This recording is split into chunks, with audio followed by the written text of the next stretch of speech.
NMF news में मैं हूं आपके साथ शबनम। पश्चिम बंगाल में किसकी सरकार बनेगी आज तय हो जाएगा, क्योंकि रुझान आने शुरू हो गए हैं और शुरुआती रुझानों ने ममता बनर्जी की जमीन हिलाकर रख दी है। क्योंकि पश्चिम बंगाल में जो शुरुआती रुझान आए हैं उसमें बीजेपी बढ़त बनाती दिखाई दे रही है। बता दें आपको, कांटे की टक्कर यहां पर नजर आ रही है। बीजेपी की अगर बात करें तो बीजेपी यहां पर जो टीएमसी को कहीं ना कहीं कांटे की टक्कर दे रही है। 80 सीटों पर अगर बीजेपी आगे चल रही है तो वही बताया जा रहा है कि 75 सीटों पर अभी टीएमसी आगे चल रही है, तो कहीं ना कहीं बीजेपी आगे है। लेकिन इसी बीच भवानीपुर से बहुत बड़ी खबर सामने आ रही है।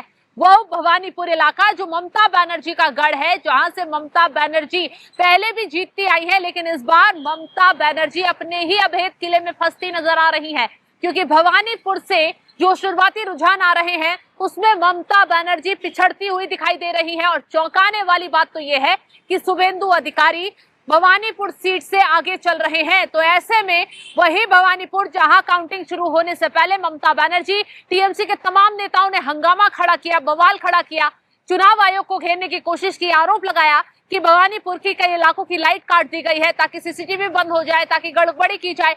तो ऐसे में तभी सवाल उठाए जा रहे थे, क्यों ममता बनर्जी इतना हंगामा कर रही है, क्यों उनके कार्यकर्ता इतना आरोप लगा रहे हैं। क्या कुछ बंगाल में ममता बनर्जी को इस बार जमीन हिलती, सत्ता हिलती नजर आ रही है? क्या भवानीपुर में ममता को अपनी हार दिखाई दे रही है? इस तरह के तमाम आरोप लगाए ही जा रहे थे और इसी बीच खबर आ जाती है कि भवानीपुर सीट से ममता बनर्जी पीछे चल रही है, शुभेंदु अधिकारी आगे चल रहे हैं। सोचिए, भवानीपुर इलाका जहां से पिछली बार ममता बनर्जी अच्छे खासे वोट अंतर से चुनाव जीती थी, लेकिन इस बार वहां से पिछड़ती हुई दिखाई दे रही है। तो ऐसे में भवानीपुर में बीजेपी बढ़त बनाती नजर आ रही है। और आपको बता दें, भवानीपुर में चुनाव के दौरान भी भारी हंगामा देखने के लिए मिला था और वहां पर टीएमसी और बीजेपी के कार्यकर्ता जब चुनाव हो रहे थे तो आपस में भिड़ गए थे।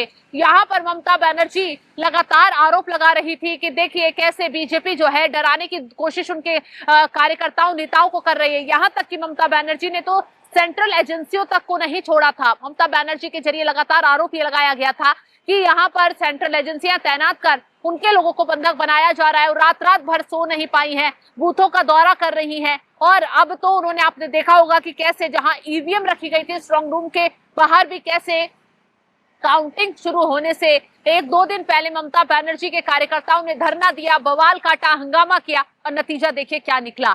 अब टीएमसी बंगाल में पिछड़ती दिखाई दे रही है और बीजेपी बढ़त बनाती नजर आ रही है।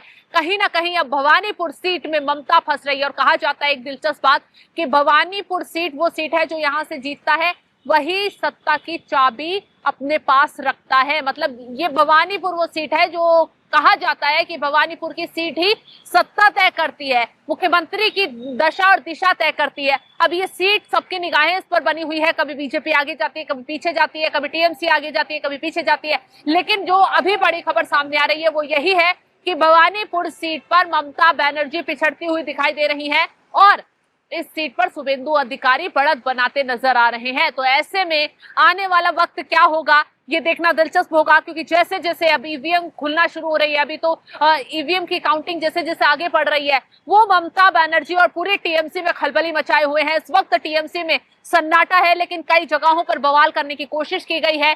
कई बूथ जहां पर स्ट्रांग रूम ईवीएम रखी गई, जहां काउंटिंग चल रही है, वहां हंगामा खड़ा करने की कोशिश की गई है, लेकिन भारी फोर्स तैनात कर दी गई है। चारों तरफ किसी ने हिमाकत की कोशिश की तो वो इस बार बख्शा नहीं जाएगा। तो फिलहाल आगे की अपडेट भी हम भवानीपुर को लेकर आपको देते रहेंगे। इस खबर को लेकर आप क्या कुछ सोचते हैं, अपनी राय जरूर बताइएगा। और बाकी की चुनाव से जुड़ी सारी अपडेट के लिए आप एनएमएफ न्यूज पर जरूर जाइए, लाइव देखिए, क्योंकि एनएमएफ न्यूज पल की अपडेट तुरंत दे रहा है। तो इस खबर को लेकर आप क्या कुछ राय रखते हैं, कमेंट बॉक्स में जरूर अपनी राय बताइएगा।